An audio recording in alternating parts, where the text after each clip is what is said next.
Boa noite, Adaísa, Ívila, Maria Madalena, José Mateus, Fernando, boa noite a todos, a todas. E pronto, gente, vamos começar mais nosso encontro, né?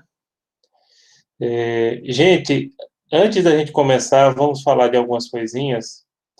É o seguinte, primeiro em relação à questão da prova de vocês, eu acho que dá para a gente fazer a prova de vocês daqui a 15 dias. Inclusive, eu deixei logo os dois últimos pontos que faltavam, né? A gente começa hoje o ponto 11, e o 12 não dá para começar, porque eu ainda tenho um trechinho do ponto 9. O 10 a gente deu em videoaula. Se vocês tiverem dúvida hoje, a gente também tira. Em relação ao ponto 10, o ponto 10 eu destaco que ele é muito importante por conta de questões da OAB, de concurso, por conta da lei de imigração, né? O foco ali é a lei de imigração. Então, ele é importante por isso, entendeu? Então, é um ponto assim que vocês têm que estudar direitinho e depois a gente tira dúvida aqui, né, sobre esse ponto. Reparem que todas as últimas provas da OAB têm caído esse ponto 10, né, da questão da lei de imigração, que é um dos assuntos principais do ponto 10. Então, estejam atentos a isso. Então, eu, a princípio, gostaria de combinar com vocês se daria para a gente fazer a prova dia 2, eu acho que dá para a gente fazer, né? Lembrando que essa primeira semana de junho, vai ser só para entrega de trabalho, prova, etc. Hoje, a gente termina o 9, começa o 11, o 11 é bem pequeno, talvez dê até para terminar. Que ele é um ponto bem pequeno. Vocês já devem ter visto, eu já disponibilizei hoje para vocês lá no Google Classroom, né? Agentes diplomáticos é mais aquela parte geral. E o ponto 12, direito de guerra, não dá para começar hoje, com certeza, mas dá para dar uma aula. Tranquilo, tranquilo. Pronto, gente, eu vou começando a aula. Quando eu terminar o ponto 9, aí eu fico à disposição de vocês. Se vocês quiserem tirar alguma dúvida também do ponto 10, a gente repassa, tá bom? Mas, a princípio, a ideia era essa, era marcar a questão da prova de vocês já hoje. Inclusive, eu já vi que muita gente, isso é bom, muita gente já votou para escolher o ponto que não vai cair na prova, porque eu vou começar a fazer a prova de vocês. E o ponto 9 está ganhando, né? O que não é nenhuma. Não fica admirado, porque, como eu já falei com vocês, o pessoal de direito não gosta muito do ponto 9, porque diz é muito geográfico, não sei o quê, né? É normal isso.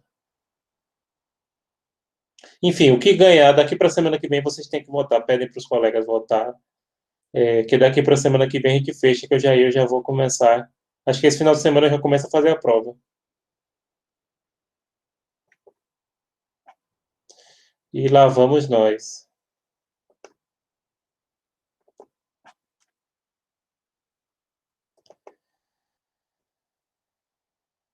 Onde é que a gente estava? Acho que é aqui. Era. Pessoal, como sempre, quando eu estou apresentando slides, não esqueça, eu não consigo ver o chat, né? Aí qualquer coisa, ou vocês perguntam no áudio, ou se tiver com problema de áudio, peço para algum colega ler a questão. Bem, o nosso ponto 9, o ponto geográfico, né? Território, espaço aéreo, direito do mar e domínio público internacional. A gente tinha falado do mar na última aula. Agora a gente vai falar de domínio público internacional, que seriam as regiões polares. Vai falar também de espaço aéreo. Então, o domínio público internacional seria as regiões polares. A princípio, não pertence a nenhum Estado soberano. O Polo Norte, a terra do Papai Noel, como vocês lembram, né? Aliás, só uma digressão. A infância é uma época tão boa, quando a gente é criança, a gente quer crescer logo, né? Eu tenho minha filha aqui, ela vai fazer 5 anos e às vezes dá vontade de dizer assim, filha, não queira crescer não, queira que demore, né? Vida de adulto. Enfim, gente. Então, vamos lá. O Polo Norte, na verdade, é um alto mar, né? Congelado, está descongelando, como vocês sabem, e funciona como corredor aéreo alternativo. Como assim? As rotas aéreas, muitas vezes, para economizar tempo de viagem, você pega um atalho pelo Polo Norte. Como assim? Por exemplo, imaginem um avião saindo do Canadá. Para ele chegar à China é mais rápido ele voar pelo Polo Norte, até porque, como vocês sabem, o Canadá chega até o Polo Norte, né? Inclusive, tem ilhas do Canadá que ficam próximas ao Polo Norte, chegando por cima do globo, do que dando a volta, né? É bem mais rápido. Isso também acontece em relação às cidades do norte dos Estados Unidos, como, por exemplo, Nova York. Então, de Nova York a Pequim, ou Beijing, como o pessoal prefere chamar hoje, é mais próximo você indo por cima, e o mundo é redondo sim, tá? Tomara que não tenha ninguém na surra de vocês que acredite que o mundo é uma cuia. Não é que o pessoal bota alguma coisa numa cuia assim, não, gente, o mundo é redondo. Tenho certeza disso. Inclusive, a gente tem que comprovar, né? Mas aí é outra história, não, isso aí, não quero entrar nessa discussão. Então, funciona como corredor aéreo alternativo. Porém, existem algumas ilhas ali, dentro do Polo Norte, que está, na verdade, se a calota polar estiver cheia, ou seja, tudo coberto com neve, não dá direito para notar o que é ilha e o que não é, pertence ao território costeiro do país do Ártico mais próximo, né, devido ao princípio da contiguidade, ou seja, a aquisição de ilhas contíguas ao território costeiro do Ártico, conforme os setores. Eu vou mostrar de novo aqui o mapa mundi. Pronto, vocês estão vendo aqui. Por exemplo, essa parte de cima, deixa eu pegar a canetinha. Essa parte de cima, onde está a bolinha vermelha, isso aqui é coberto de gelo. Claro, é redondo, né? Que não dá para ver. Mas, por exemplo, repare que tem umas ilhas pequenas, como essas amarelinhas, como é mais próximo da Rússia, pertence à Rússia. Aqui o Canadá em verde, né? Tem uma porção de ilhas também. Então, as ilhas que estiverem no meio da calota polar pertencem ao estado costeiro mais próximo. Isso aí é o princípio da contiguidade. Acho que alguém tinha perguntado alguma coisa. Não, não, não. Só a Ívila tinha rido. Da vez. Pois é, né, Ívila? O mundo é redondo. Pronto. Ah, em relação à Antártida, outra coisa. Reparem que Antártida significa, ou Antártica, tanto faz, viu? É porque em português, como Antártica ficou a cerveja, tem a marca de cerveja, o pessoal prefere chamar Antártida. Mas dentro do português as duas formas são corretas, tá? É o contrário do Ártico. Antártida ou Antártica é o contrário do Ártico, né?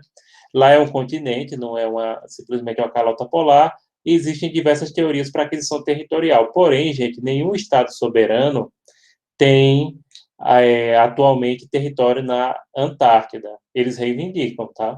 E existem várias teorias para reivindicar. Por exemplo, teoria dos setores. Cada estado receberia a fatia do continente antártico, que corresponderia a uma projeção, uma linha traçada a partir do seu litoral. É a teoria adotada pelo Chile, que é próximo, né? A Austrália também, a África do Sul, México é um pouco mais longe, e Paquistão também é um pouco mais longe. Então, você traça uma linha, aí voltando lá no mapinha, né? Pronto, aqui o mapinha.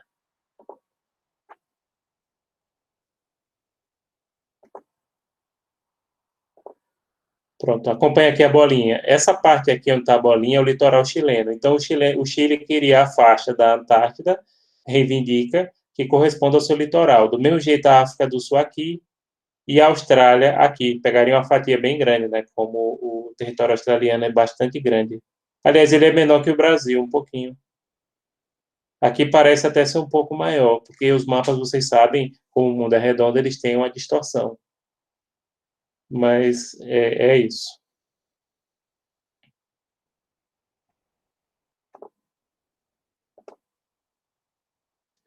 Vamos lá, voltando aqui.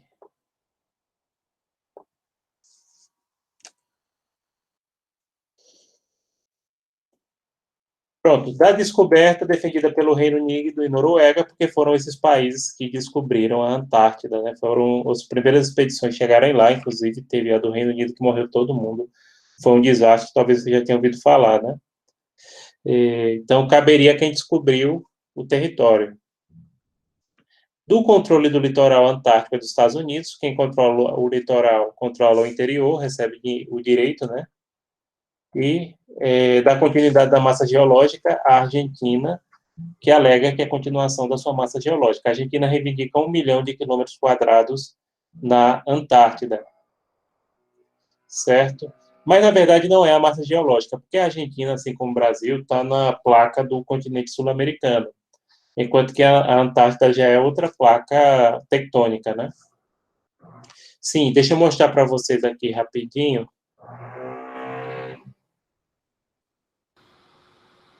Oi, vocês não veem? Oi, pode falar.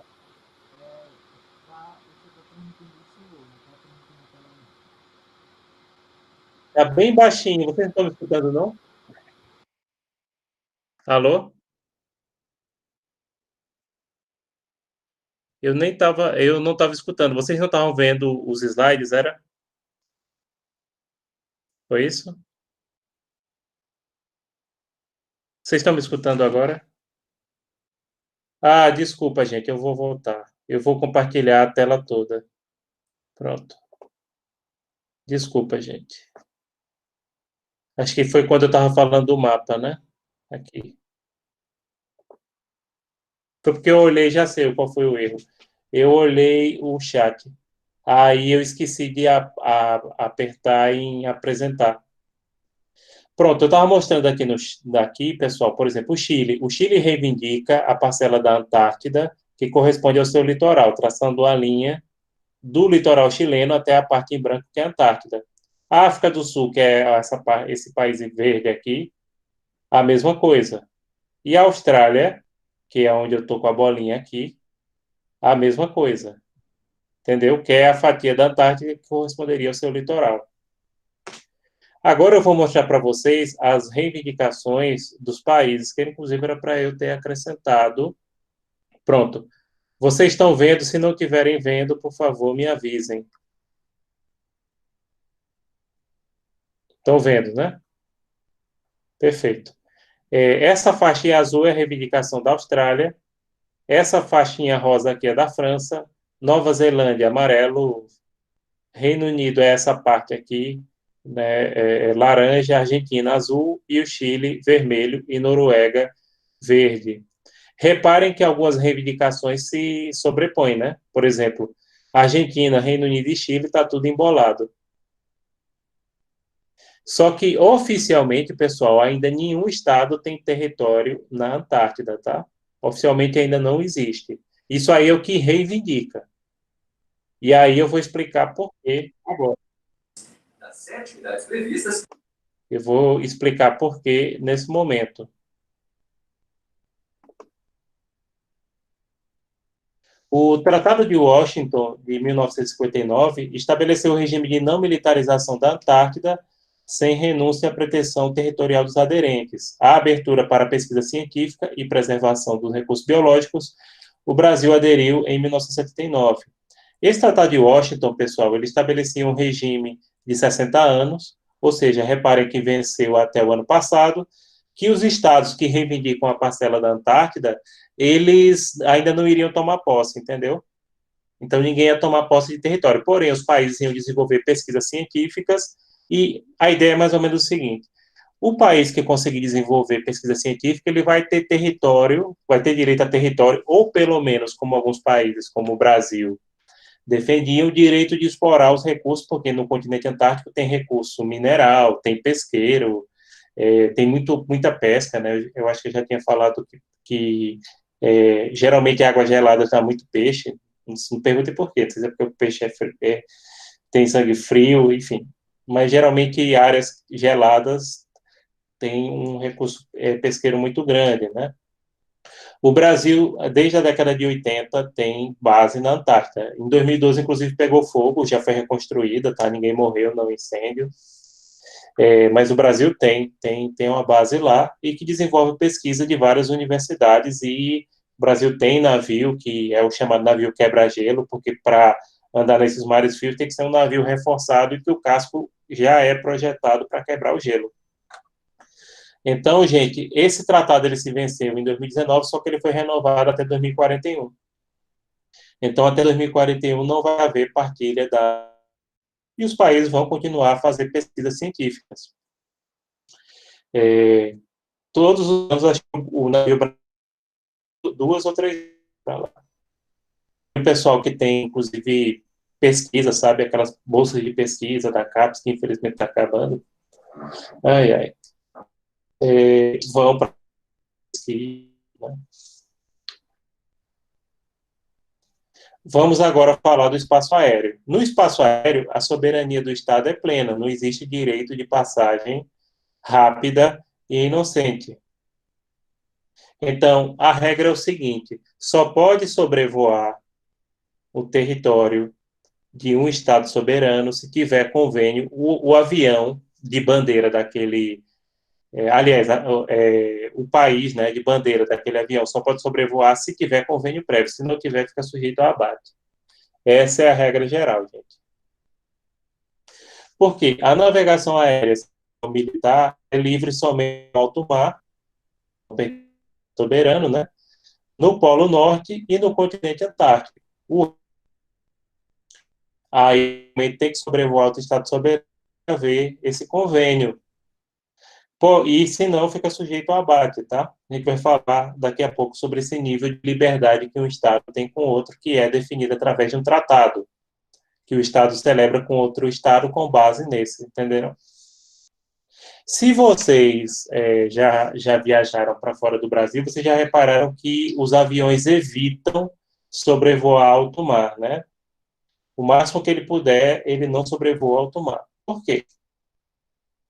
Porque alto mar dá muita turbulência. E turbulência não derruba avião, gera problemas, desconforto, né? É aquele trem ter feito fosse uma não dá problema no avião. Como diz o aluno que hoje é piloto, decola e pousa uma agora dá desconforto, né? Gente vai enjoar, gente também pode se ferir porque se caiu alguma ala do maleiro, né?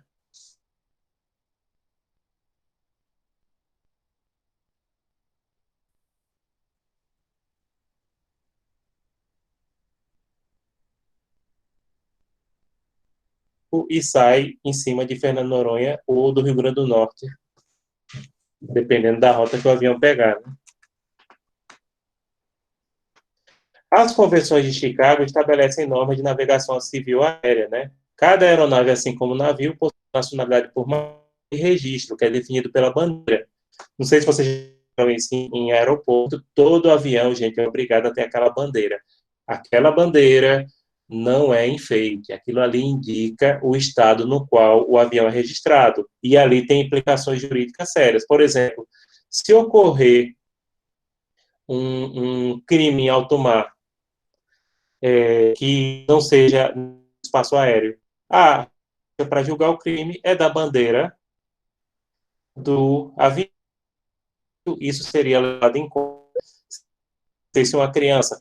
Vocês sabem que dificilmente uma mulher prestes a dar à luz da aeronave às vezes decidir se ele vai a sexto, sétimo, a maioria aceita até o quinto, a não ser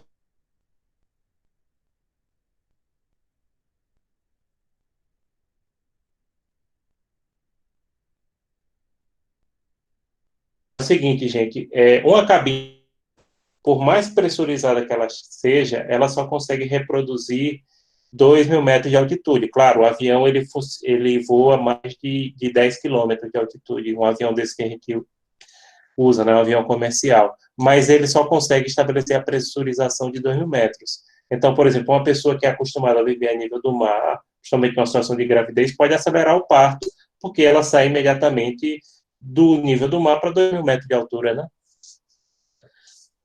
E também tem que acho que potencializa a bebida alcoólica, por isso que ele não serve muita bebida alcoólica, né? Eu gosto de tomar um vinhozinho quando eu estou viajando, mas eu tomo um copinho só, né? Tomo um copinho.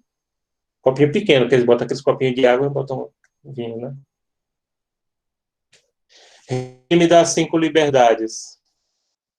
Pronto, essas liberdades definem, por exemplo, do, do direito de sobrevoo que o Estado tem em relação a ser definido por convênio, tá? Esses convênios geralmente são bilaterais. Inclusive, acho que na última prova de vocês eu coloquei um do Brasil com Países Baixos, né, com a Holanda.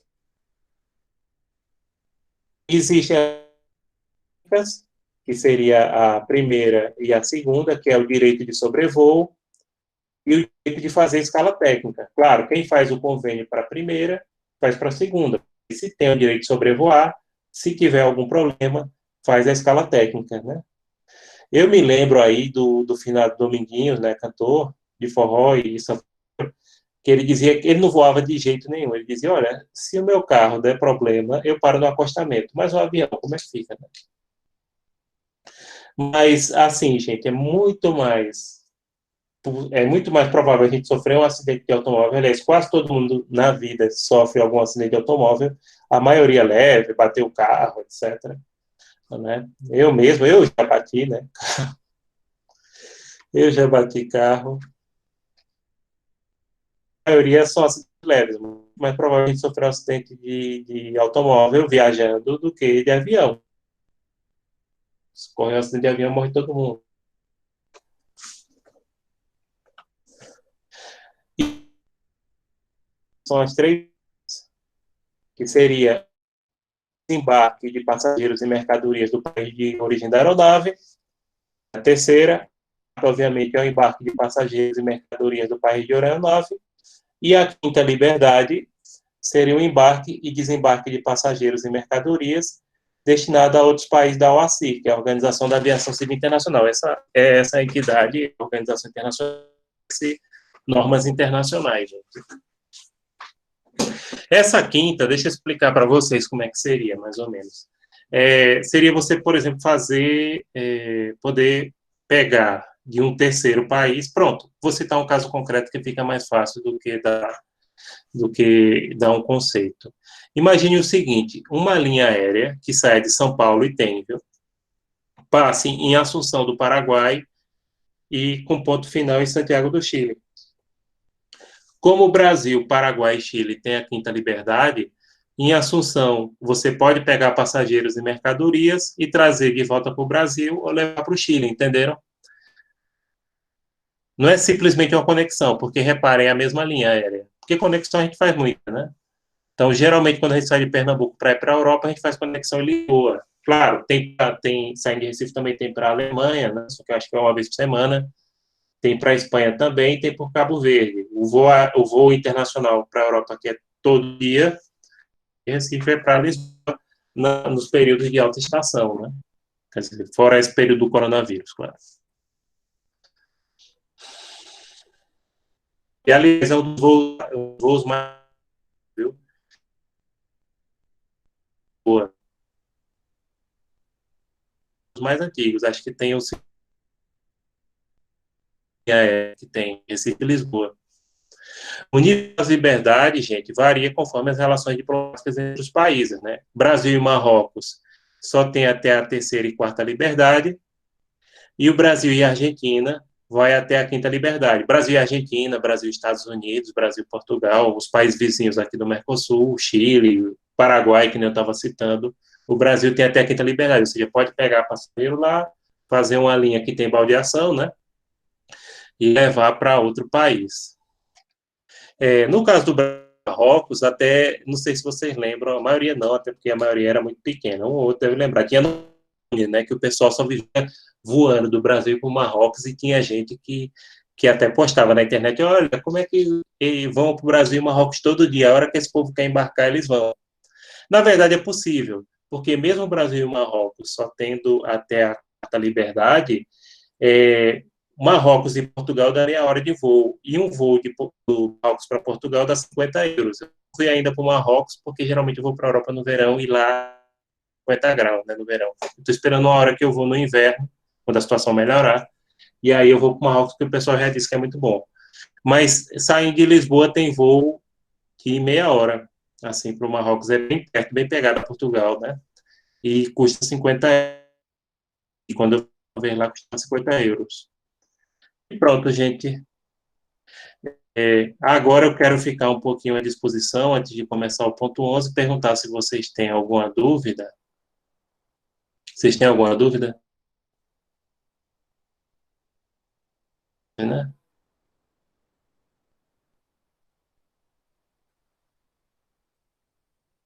Tá cortando a conexão? E aí, gente? E, coitado, professor aí no Brasil e tá cortando a conexão agora? Não.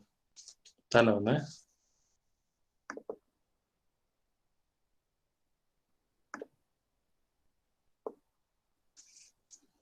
Pronto, gente. Vocês têm alguma dúvida sobre o assunto?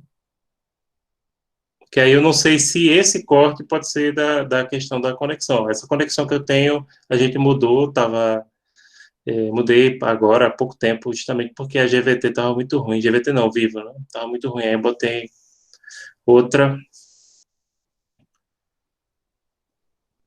Que bom, Ivila, que vocês gostaram do vídeo da Mahamamo. É um depoimento emocionante, né? Dela. E, como ela disse, o Brasil não tem condições de aceitar todos os refugiados do mundo, e nem é isso, e nem o Brasil tem uma crise de refugiados, né? O número de refugiados no Brasil, no vídeo, né? Não chega a 50 mil refugiados oficialmente deferidos. O Brasil é a questão do exemplo, entenderam? O exemplo do acolhimento. Se outros países fizessem como o Brasil, a gente não teria o problema que a gente tem com refugiados no mundo. Tá certo? Então, que bom que vocês gostaram. Realmente, eu também achei muito emocionante o depoimento dela. E reparem, ela perdeu o irmão e mesmo assim ela tem orgulho de dizer eu sou e dá só no Brasil, mais fora aqui no isso ela não falou lá naquele vídeo, mas o pessoal da Acnur convida ela para dar palestras em outros países do mundo, porque ela fala várias línguas. Ela chegou aqui com mestrado e o emprego que achou foi distribuir panfletos na rua. Claro, isso é normal, todo mundo que sai assim de um país numa situação de refúgio. Mas é interessante o amor que ela pegou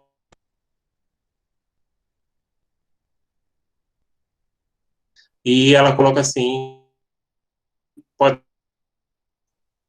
para os países adotassem um exemplo brasileiro nessa legislação.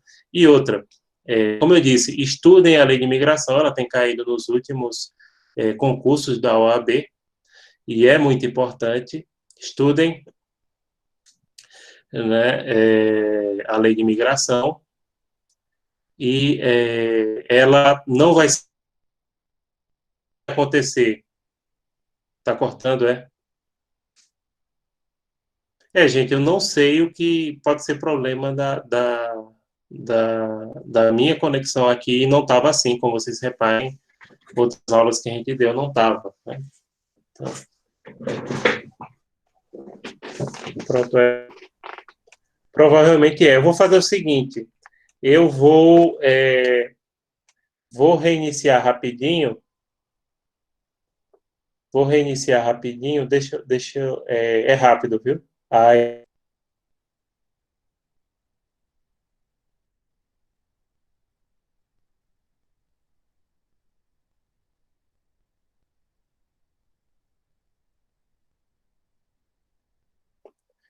voltei para ver se melhora. Voltei aqui para ver se. Pronto. Às vezes é até questão do navegador, sabe? Pronto. Vocês têm alguma pergunta do ponto 9 ou do ponto 10, fora os comentários que Vila falou em relação a Mahamamo? Porque aí eu já vou para o 11, gente. Pronto, eu acho que era isso mesmo. Era porque às vezes aquela coisa, né? Navegador. Que essa conexão é boa. Esse provedor que está aparecendo agora, que eu não vou fazer propaganda porque eles estão dando desconto, mas ele está bem melhor do que o da Vivo, aqui em Caruaru. E ainda bem que eu mudei, e minha esposa também está trabalhando, né? Então, a gente está usando aqui minha filha, que agora é o dia todo na internet, a menina não tem 5 anos, a menina vive o dia todinho na internet e às vezes até se pergunta se é bom, mas na minha geração vivia na televisão, né?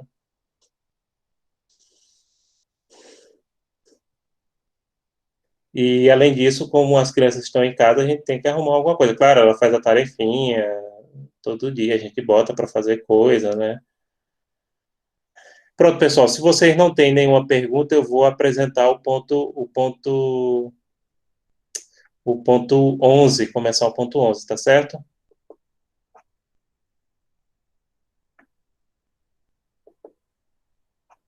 Deixa eu começar o ponto 11. Começar o ponto 11.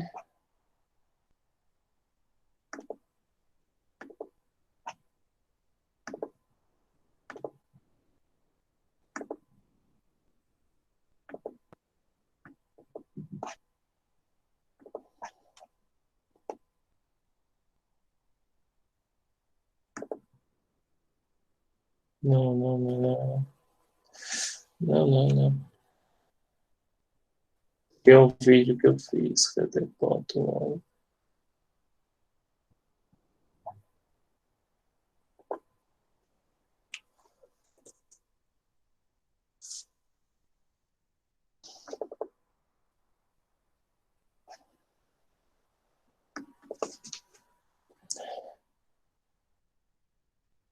Pronto, pessoal, qualquer problema, deixa eu olhar se tem, se vocês não estão vendo, se alguém permitir. Caso vocês não estejam vendo ou estiver cortando, me avisem, porque aí a gente reinicia de novo, tá? Então, ponto 11, agentes diplomáticos. Esse ponto é mais curto. Eu vou falar um pouco sobre a carreira diplomática no Brasil também, vou falar sobre as garantias, as diferenças, né? Cônsul, embaixador. Bem, pessoal, o direito diplomático, ele data da antiguidade. Essas inviolabilidades, imunidades diplomáticas, é coisa de Egito Antigo, Mesopotâmia.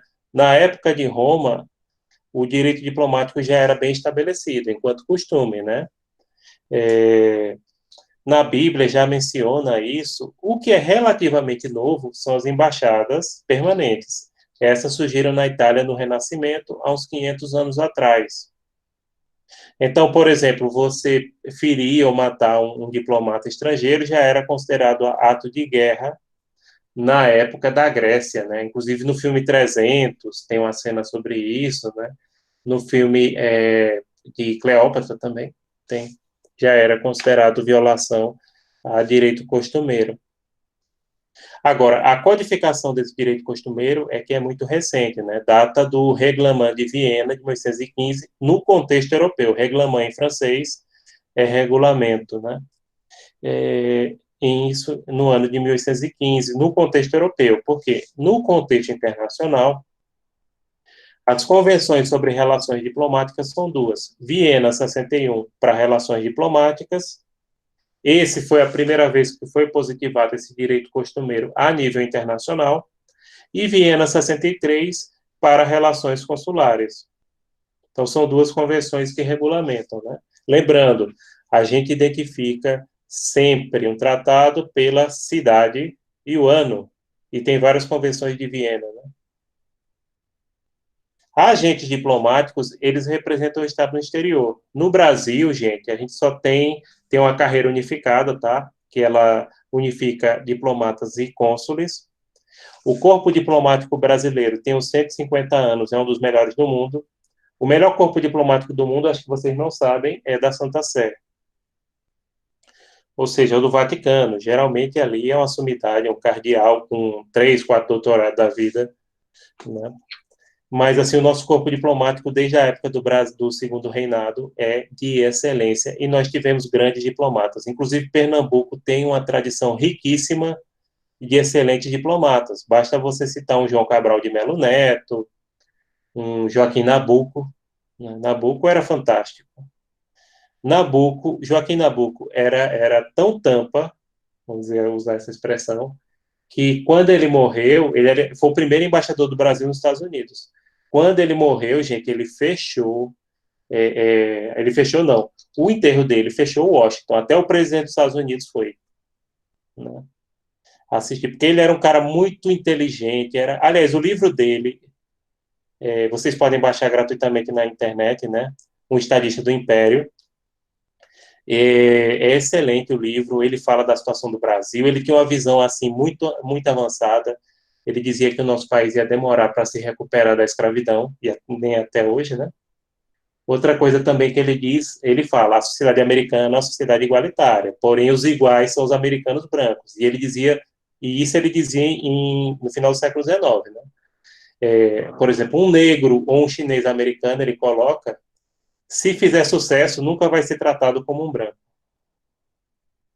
Porque ele escreve isso bem claro, já mostrando assim um pouco desse racismo, né, dentro da sociedade americana.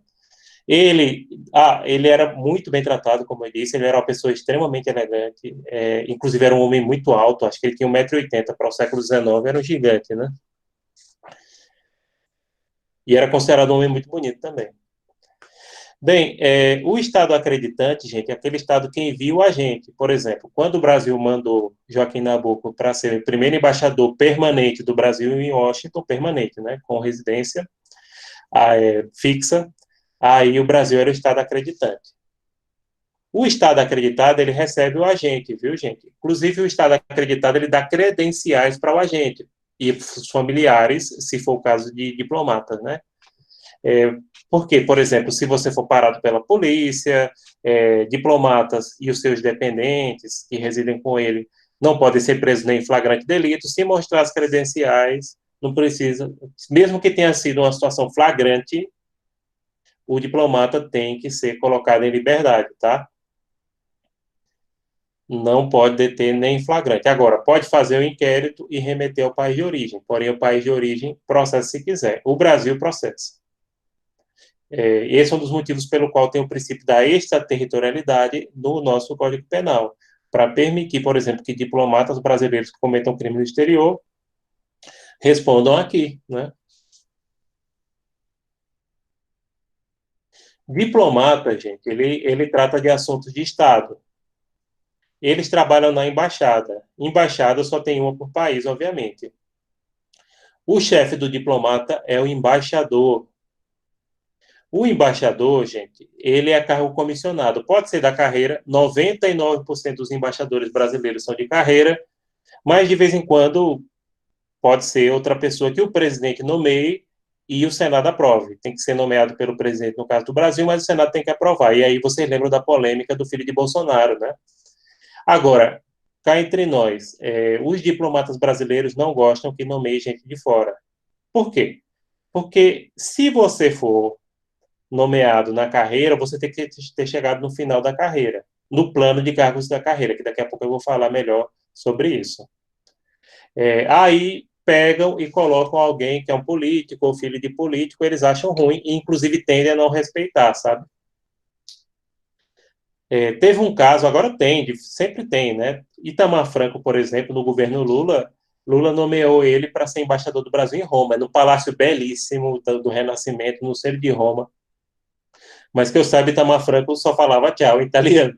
E acha que tchau em italiano só é tchau, né? O italiano tchau é oi e tchau, né? Usa na entrada e na saída. Até o povo acha isso engraçado. A própria palavra tchau no português tem origem italiana. Aí, como eu estou dizendo, pessoal, o chefe embaixador é cargo comissionado. No caso de mulher, se o cargo é dela, é embaixadora. Embaixatriz é a esposa do embaixador. O esposo da embaixadora, ou de um embaixador homoafetivo, não tem, é feita a história do marido da prefeita, né? Tem uma polêmica, a pessoa não sabe direito como chamar, mas pode chamar de embaixador. Cônsul. Cônsul só trata de interesses privados. Trabalha no consulado, trabalha com passaporte, visto, certidão de nascimento, casamento. Gente, consulado não é filial de embaixada, tá? O que diferencia é a atribuição. A embaixada só trata de assuntos de Estado, assuntos de governo. Já o consulado é um cartório chique, vamos colocar assim, entre aspas, né? O consulado, ele emite documento, emite visto, emite passaporte, emite certidão de nascimento, casamento, faz divórcio agora, viu? No caso do Brasil, pode fazer divórcio no consulado, etc. Aí, reparem, por exemplo, um país geralmente só tem uma embaixada em outro. Só que consulado, dependendo do nível de relações, você pode ter vários. Por exemplo, Estados Unidos só tem embaixada em Washington. Lá tem, dentro da embaixada tem um consulado também. Mas os Estados Unidos tem consulado em Recife há mais de 200 anos, antes do Brasil ser independente. Tem consulado americano em Recife. Tem em São Paulo, tem no Rio, que mais? No Sul também tem, né? Tem vários lugares. E do mesmo jeito, o Brasil tem consulado em Miami, Nova York, em Los Angeles, Chicago, lá nos Estados Unidos. Aí depende do nível de relações que um país tenha com outro, tá? Agora, dentro da embaixada, geralmente sempre tem um consulado, tem uma repartição consular, que é, como eu disse, uma espécie de cartório, né? Inclusive, a gente paga pelos serviços que o consulado presta, tanto um visto, né? Se acho que alguns de vocês têm visto americano, pague, né, baratinho.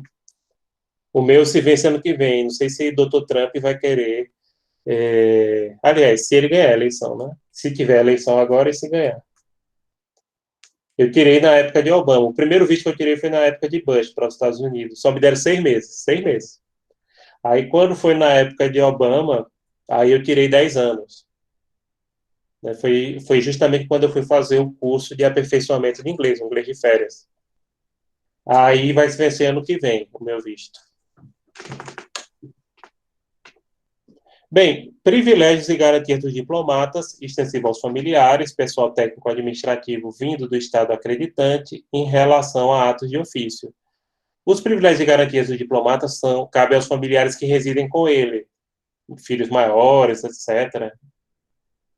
Em relação ao pessoal técnico-administrativo que veio do Estado de origem, é só para atos de ofício. Agora, os privilégios e garantias dos diplomatas tanto abrangem atos da vida privada, quanto atos de ofício, e isso é extensivo, inclusive, aos familiares.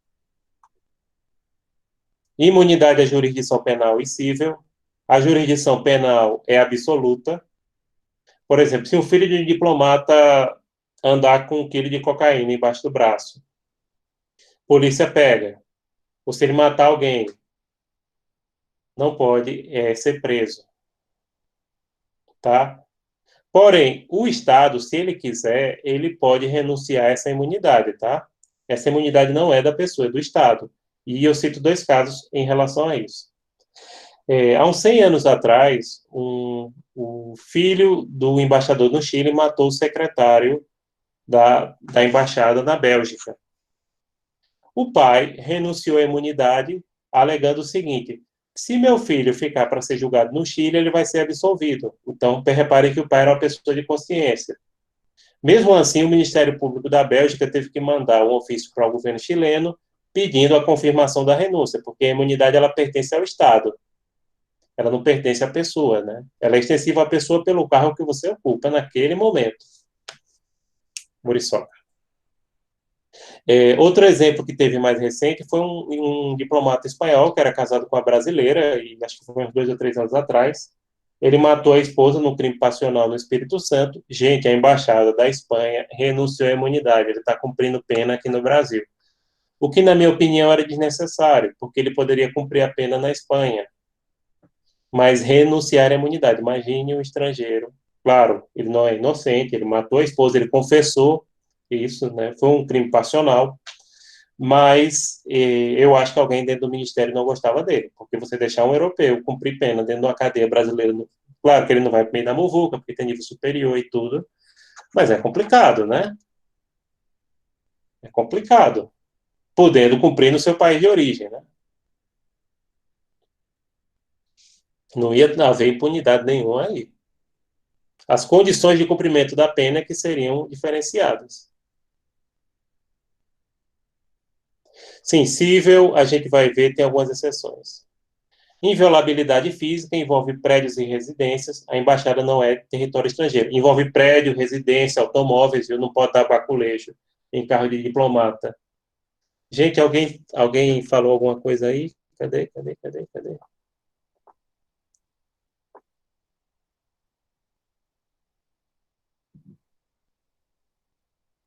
Não? Ninguém tinha dito nada não, né? Eu escutei um barulho aqui, pensei que estava cortando de novo. Está cortando não, né? Perfeito. Deixa eu voltar aqui, eu estava bem empolgado. Eu gosto desse assunto, gente. Eu já fiz o concurso para diplomata, já falei disso, né? Me arrependo de não ter insistido. Terceiro, desobrigação faltou eu falar melhor essa questão da embaixada. A embaixada, gente, ela não é território estrangeiro. Tem gente que pensa que sim. Ela pode ser propriedade, e aí é diferente. Tem até civilista que confunde isso. Ela pode ser propriedade de um Estado estrangeiro, mas ela não é território estrangeiro. Isso aí, havia uma teoria até o século XIX, viu? Ou seja, muito tempo, século retrasado, que dizia que a embaixada era território estrangeiro. Porém, na prática não funciona assim. Por quê? Se fosse, o território do Brasil seria a área que a gente vive, mais as embaixadas que a gente tem lá fora, menos as embaixadas estrangeiras que a gente tem em Brasília. E seria complicado. E se for alugado? E se funcionar no andar de um prédio? Não. Ela é inviolável devido à teoria do interesse da função, pela função que ela representa. Não tem flagrante, não tem ordem de ministro do STF, só pode entrar autoridade estrangeira numa embaixada se tiver autorização do embaixador, tá? Mas ela não é território estrangeiro. Desobrigação de depoimento, eles podem depor. Isso acontece com algumas autoridades no Brasil, como o presidente da República, né? Podem depor, mas não é obrigado. E imunidade tributária. Essa imunidade tributária ela é relativa também, assim como a cível. Daqui a pouco a gente vai falar melhor sobre isso. Essa imunidade tributária é para impostos diretos, por exemplo, imposto de renda, contribuições previdenciárias, entendeu? Aquilo que incide sobre o salário e patrimônio. Prosseguindo. Exceções às imunidades. Agora a gente vai ver as exceções. Na jurisdição civil, questões particulares imobiliárias e sucessórias. Pronto. Se um diplomata, por exemplo, tiver uma casa de veraneio que seja dele, não da embaixada, aí, obviamente, ele responde se tiver algum problema, ação de reintegração de posse, etc. Se tiver também a questão da sucessão, se ele faleceu, alguém da família. Em relação às imunidades tributárias, os impostos indiretos, como o IVA, que não existe no Brasil, mas existe na maioria dos países, né, que é o imposto sobre valor agregado, inclusive tem um projeto, né, de reforma tributária para trazer o IVA ao Brasil, mas ainda não ocorreu. O IVA, na verdade, é uma mistura de ICMS com ISS, ele se aplica tanto a produtos quanto a serviços. Então, nesse caso, por exemplo, não tem sentido o diplomata, por exemplo, ele vai comprar 1 quilo de açúcar e dar a carteirada e dizer assim, não, tira o meu imposto aí, porque eu sou diplomata. Não tem sentido. Claro, esse desconto de imposto indireto ocorre para turistas em vários países, né? Através do duty free. Por exemplo, no Uruguai, você compra no cartão de crédito, no restaurante, ele já dá um desconto se for com cartão de crédito estrangeiro, já é automático. Outros países, você pega a nota fiscal, né, e depois pede a devolução, ou compra em aeroporto, que aí é a parte do duty free. Mas diplomata não, até porque ele é residente naquele país, então o imposto incide. E se ele tiver patrimônio particular, como imóvel ou automóvel, ele paga IPTU ou IPVA, no caso de automóvel, né, no caso do Brasil. Vamos agora falar das garantias dos cônsules. Garantias dos cônsules, pessoal, são apenas para atos de ofício. Não cabe para atos da vida privada. Alguém perguntou alguma coisa? Aceita. Pronto. Era a gente querendo entrar, né? Parece até campainha da porta. Quando uma pessoa quer entrar com um e-mail, por exemplo, um Gmail particular, parece até campainha. Ou quando tá falando, é o mesmo som. Para mim, né? Para vocês, não. Bom, vamos voltar aqui.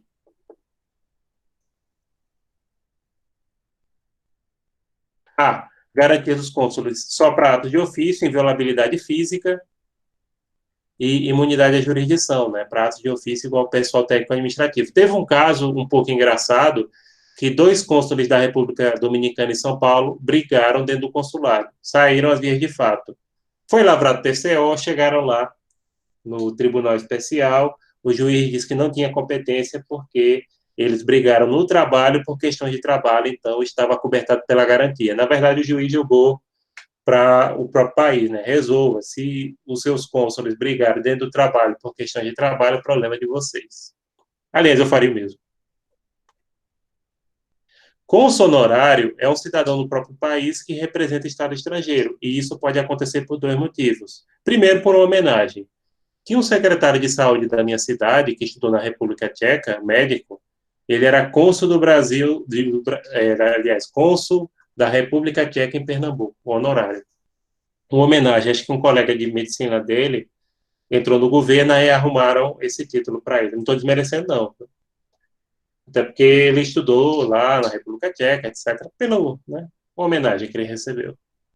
O outro motivo são aqueles estados que não têm um corpo diplomático tão profissional quanto o nosso e que não tem condições de contratar. Então, eles botam uma pessoa como cônsul honorário e aquela pessoa fica como tabelião, né, recebendo pelos documentos que emite, autentica, etc.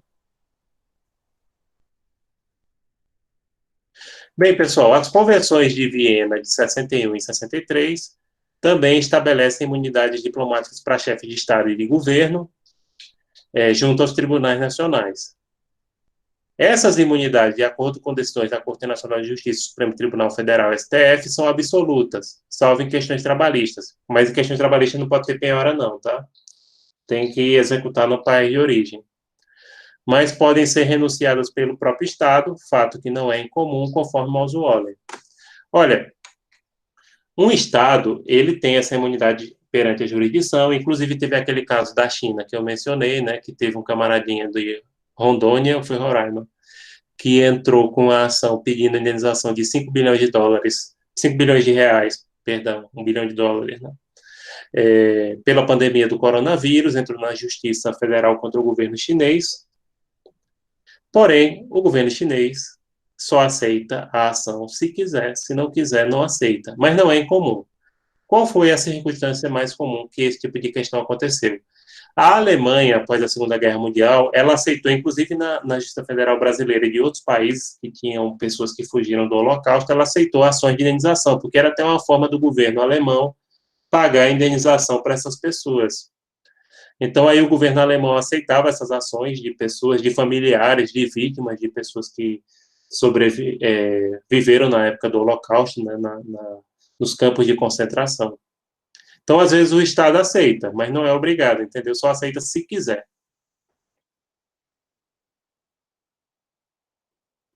Pronto. Carreira diplomática brasileira.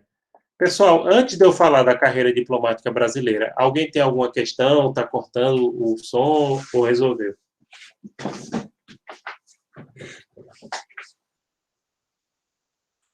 Tudo certo, né, Fernanda? Obrigado. Pronto, eu vou agora falar da carreira diplomática brasileira, um pouquinho para vocês, né? Para a gente encerrar essa aula. Bom, pessoal, como eu disse aqui, o corpo diplomático brasileiro é considerado um dos melhores do mundo desde o século XIX, tá? Os nossos diplomatas, via de regra, porque tem uns cebozinhos também, né? Mas, via de regra, são diplomatas muito competentes, muito bem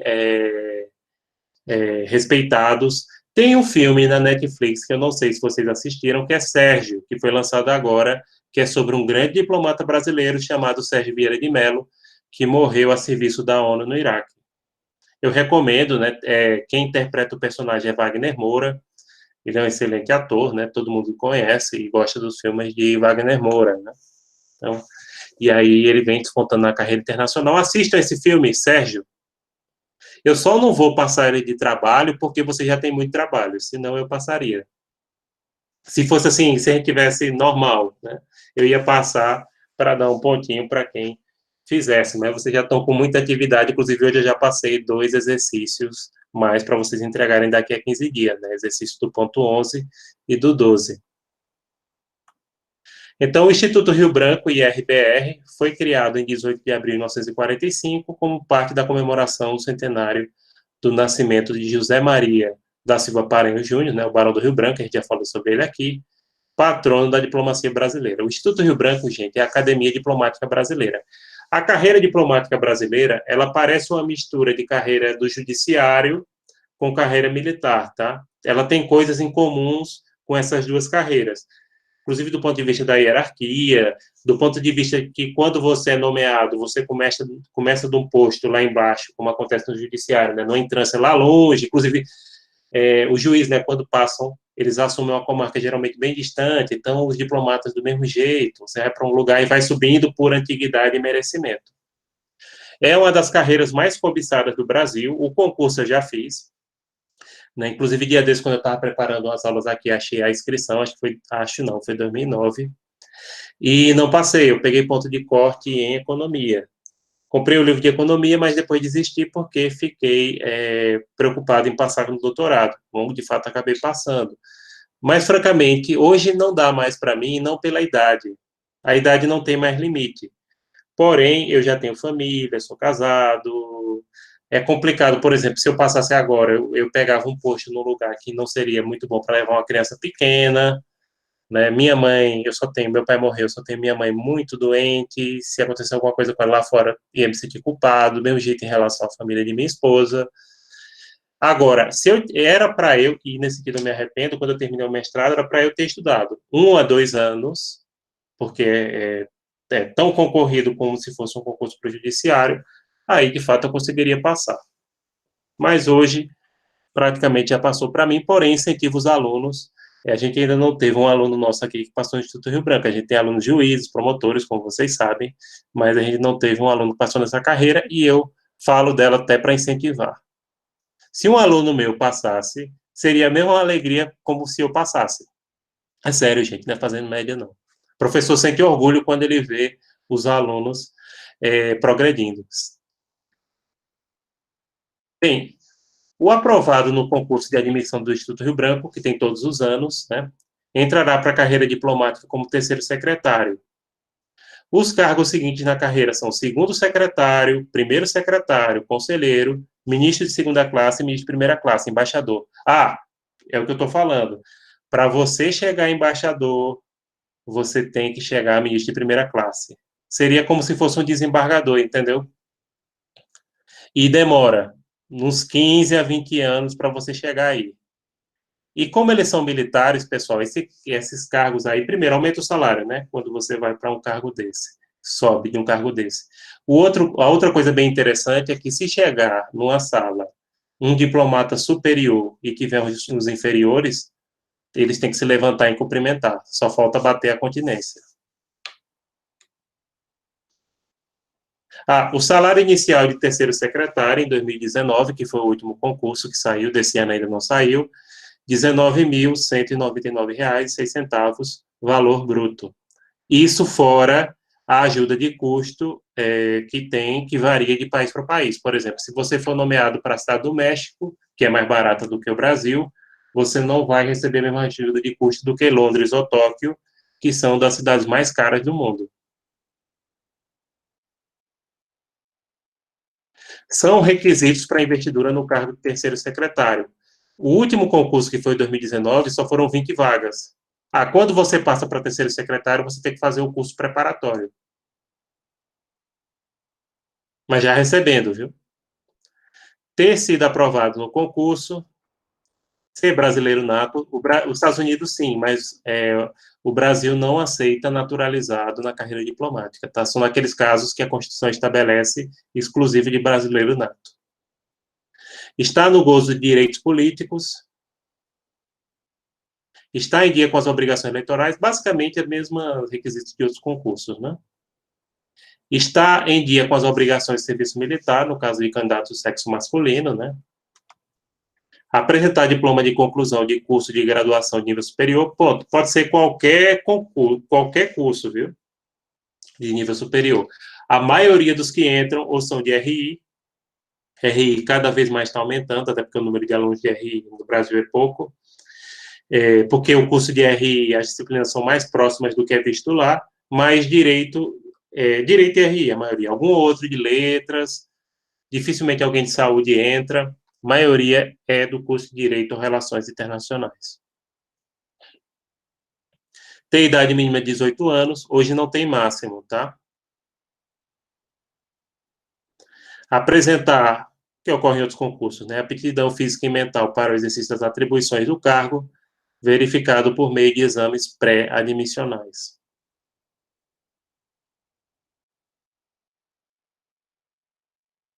Bem, o concurso de admissão à carreira diplomática, CACD, ele tem duas fases. Eu caí na primeira, né?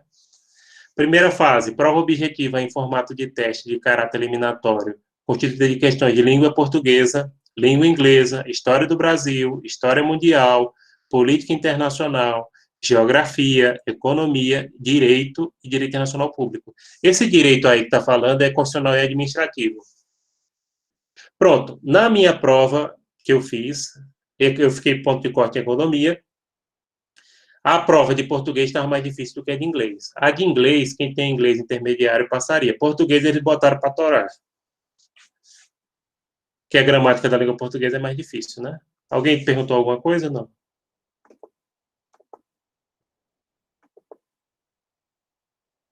Não? Ah, certo, certo. Pronto, vamos voltar lá para falar da carreira, né? Pronto, eu caí na primeira fase, economia, só caiu o cálculo, gente. Em direito, vocês sabem que a gente vê economia só a parte teórica. Aí eu comprei o livro de economia, tá aqui atrás. Aí faltou estudar. Mas, sinceramente, para eu passar, eu teria que estudar de 1 a 2 anos. Naquele tempo eu era solteiro, né? Podia ter estudado. Segunda fase, são provas escritas de caráter eliminatório e classificatório, constituída de questões de língua portuguesa, língua inglesa, história do Brasil, geografia, política internacional, economia, direito, que, como eu disse, é administrativo e constitucional, basicamente, direito internacional público e língua espanhola e língua francesa. Língua espanhola e francesa são classificatórios, não eliminatórios.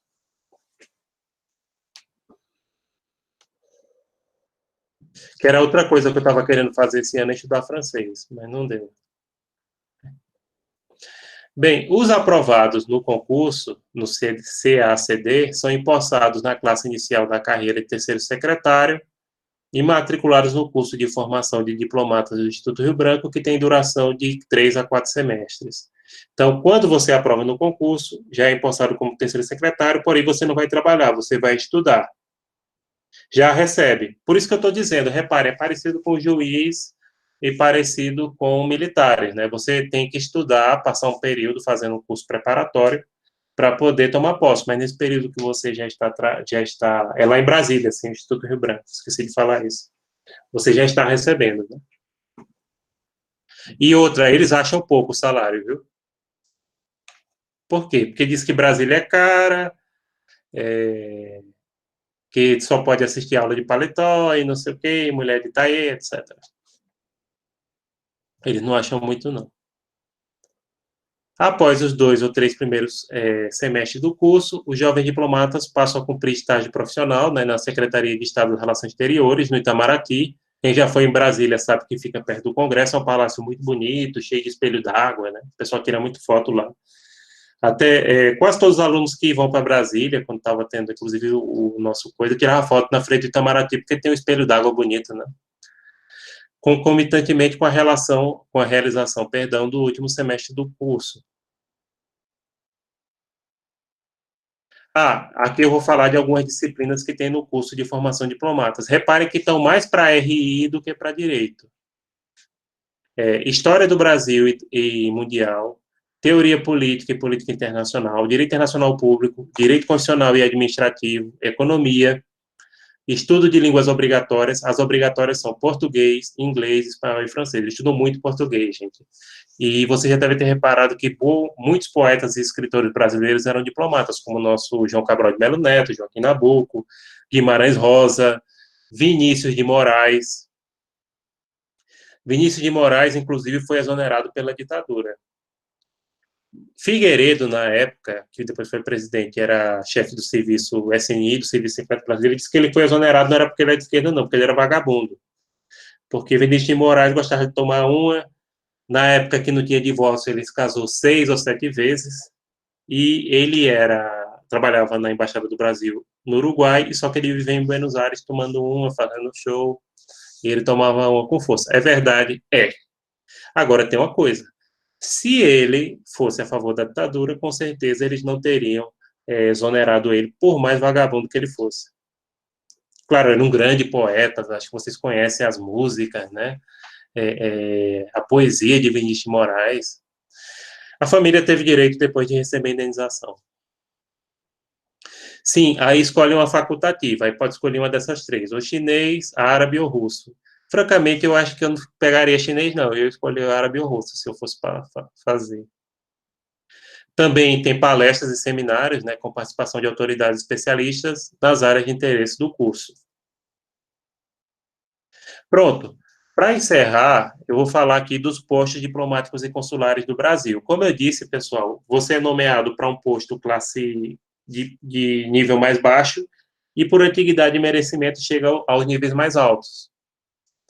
Então, o principal motivo de eu não fazer esse concurso hoje é justamente porque, como eu sou um cara que veio do Nordeste, não tenho conhecimento lá dentro do ministério, provavelmente eu ia pegar um lugar assim que não seria bom para ir com a filha. Vocês vão ver os postos aqui.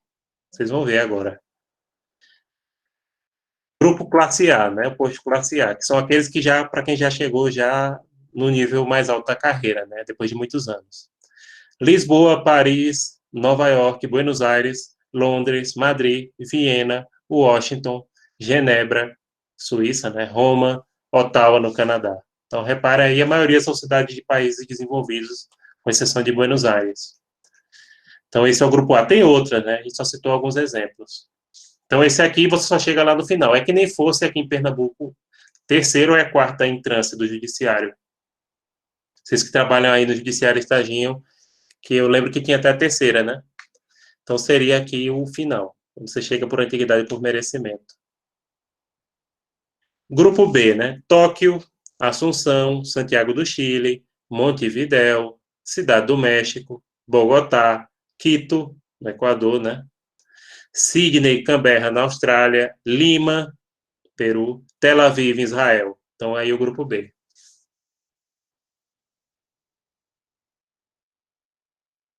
Grupo C, Havana, Cuba, Pequim, China, La Paz, Bolívia, Beirute, Líbano, Seul, Coreia do Sul, né?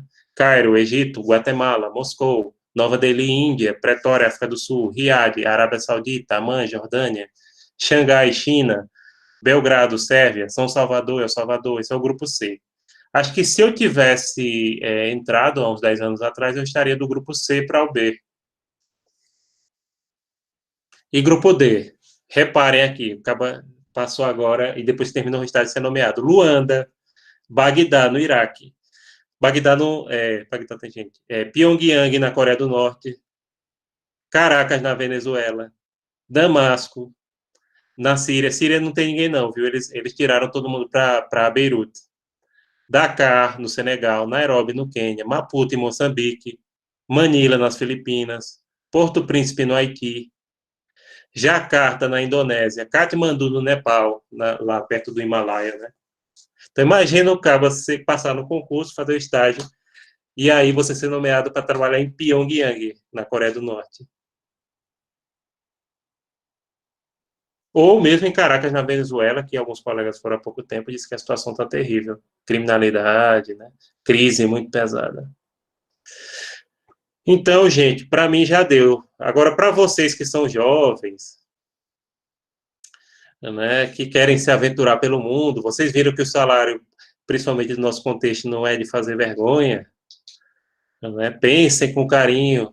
Se algum de vocês passasse nesse concurso, para mim ia ser a mesma alegria que não estava aparecendo a imagem. Não, aqui também. Ah, certo. Ia ser a mesma alegria que eu passasse, entendeu? Sim, gente. Não tem, João, não tem.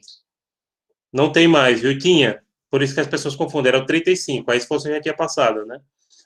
Mas não tem mais, não. Inclusive, muita gente é assim, pronto. Muita gente, inclusive tem um colega meu estudando, muita gente que nem eu, que fez mestrado, doutorado, devido a não estar tendo concurso na carreira acadêmica, que vocês sabem que não está tendo concurso da carreira acadêmica, né? Eles estão fazendo e tem gente passando. Gente com mestrado, doutorado, né? E não está tendo. E também não esqueçam, na carreira de professor, professor doutor, o salário bruto é 12 mil, né? Na carreira, nas universidades federais.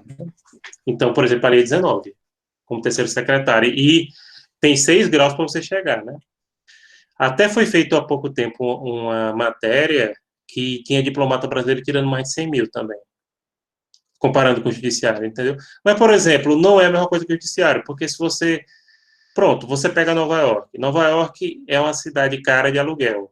Na época que eu estudei lá, fiz o meu intercâmbiozinho, curso de férias, tinha brasileiro que estava estudando lá o ano todinho, eles pagavam, muita gente, claro, não era um só não, mas um apartamento em Manhattan, eles pagavam, chegaram a pagar US$ 4.000 no centro, né? No Brooklyn pagava US$ 2.000, viu?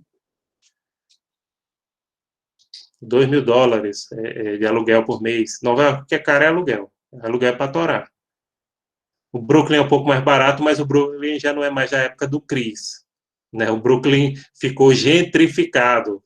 Quando um bairro popular ele começa a criar fama, né? Você sabe o que é isso? Gentrificação.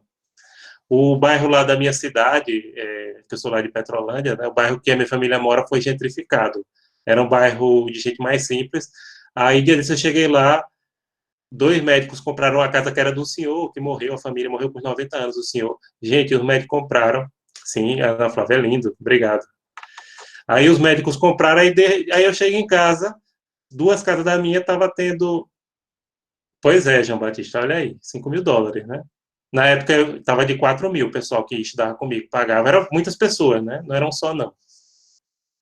Pois lá eles dividiam os 4, viu? Cada um pagava 1.000. Os que eu conheci, né? O pessoal que estudava comigo na turma. Sim, aí eu chego lá em Petrolândia, na minha rua, aí com um poste estacionado, 2 casas, e para o meu carrinho, né? Meu carro lá.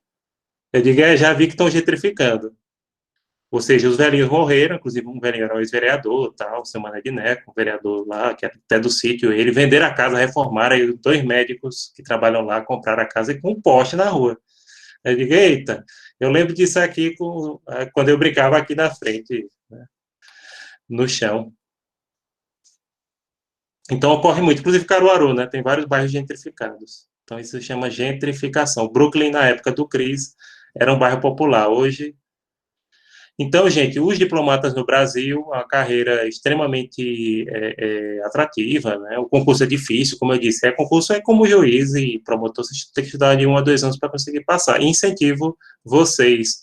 E também o principal, e aí a gente já vai encerrar a aula de hoje, é que vocês têm que lembrar que a nossa diplomacia, historicamente, é de qualidade, justamente porque você tem um concurso difícil, você tem uma remuneração boa, né? Então, e repare, quando entra uma pessoa que não é bem da área, e nesse sentido, independente de qualquer consideração política, a questão do filho de Bolsonaro, que ele não é da área. Você imagine um concurso desse nível, com gente desse nível, concorrido, né? Aí vem, porque é filho do presidente, então há uma resistência interna pesada. O próprio pessoal lá internamente critica. Porque eles são uma das carreiras mais top do Brasil, né? Junto com o judiciário. É mais fácil entrar na política, já disse. Mas o cara ser filho de presidente, não, né? Não, se eu fosse, como eu disse a vocês, se eu fosse mais. Na época que eu tinha feito mestrado, era para eu ter seguido. Era para eu ter estudado. Que aí eu não tinha família, não tinha essa questão toda, né? Então, por isso que eu incentivo. É bom para entrar na diplomacia quem está saindo da faculdade agora, né? Que aí daqui a uns 10 anos, quando você já começa a pegar, imagine eu passar no concurso e ser nomeado para trabalhar em Bagdá. Imagine, né? Acaba você nomeado para trabalhar em Bagdá. Eita, vou pra... Aí chega para minha mulher.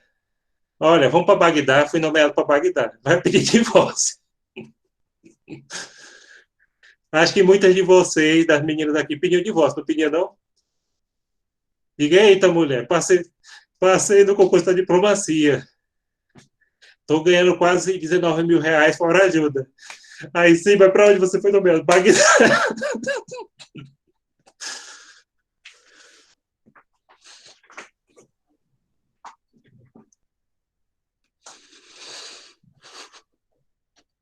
Agora achei graça. Que aí eu imaginei a cara da minha mulher. Exatamente, que vocês viram. Pode ser para a Coreia do Norte. Não, fui nomeado. Ah, para Pyongyang tem até entrevista, no caso da BBC tem uma entrevista. É um casal de brasileiros, né? Eles têm uma filha. Os dois são diplomatas de carreira, o marido e a esposa. E só ele quis assumir a embaixada. Também só tem os dois lá. E a filha, eles têm uma filha pequena também.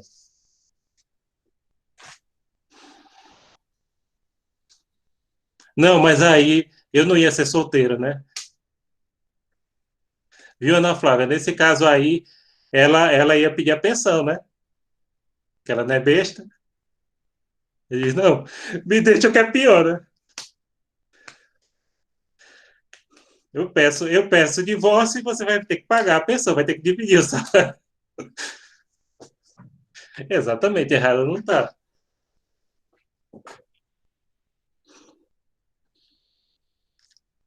Pronto, pessoal, encerrado esse momento, é bom a gente rir. É melhor, João Batista, ganhar 1.000 reais em casa do que estar com ganho 19 no Iraque e a mulher ainda se divorciar e diz, não, eu fico aqui, você vai ter que pagar alimentos e adeus. Gente, assistam o filme Sérgio, da Netflix, tá? Vocês vão gostar. É a história de um grande diplomata brasileiro. Vocês vão ver como aquele cara era competente. A gente já está encerrando a aula aqui, mas sim, aí a prova de vocês fica daqui para 15 dias. Por favor, votem na enquete para escolher o ponto que não vai cair, tá?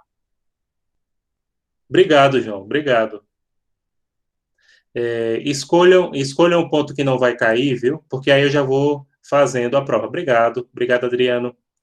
Obrigado, gente. Até a próxima, viu? Podem colocar aqui a presença. E não esqueçam de dar o votinho lá para o ponto que não vai cair na prova, porque eu já quero ver se eu faço a prova de vocês começar a fazer esse final de semana, né?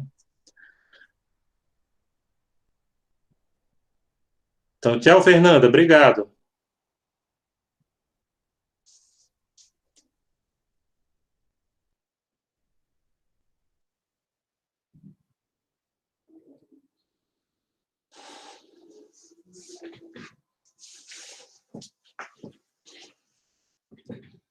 Tchau, Ana Flávia. Abraço. Boa noite.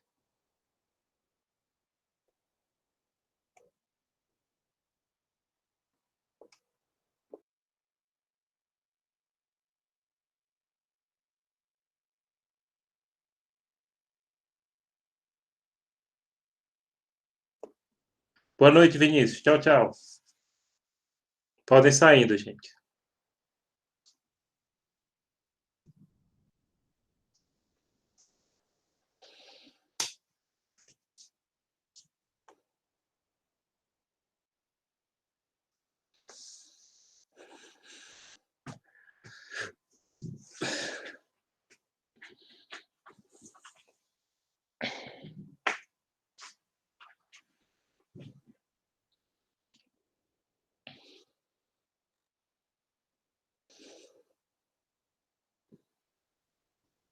Boa noite.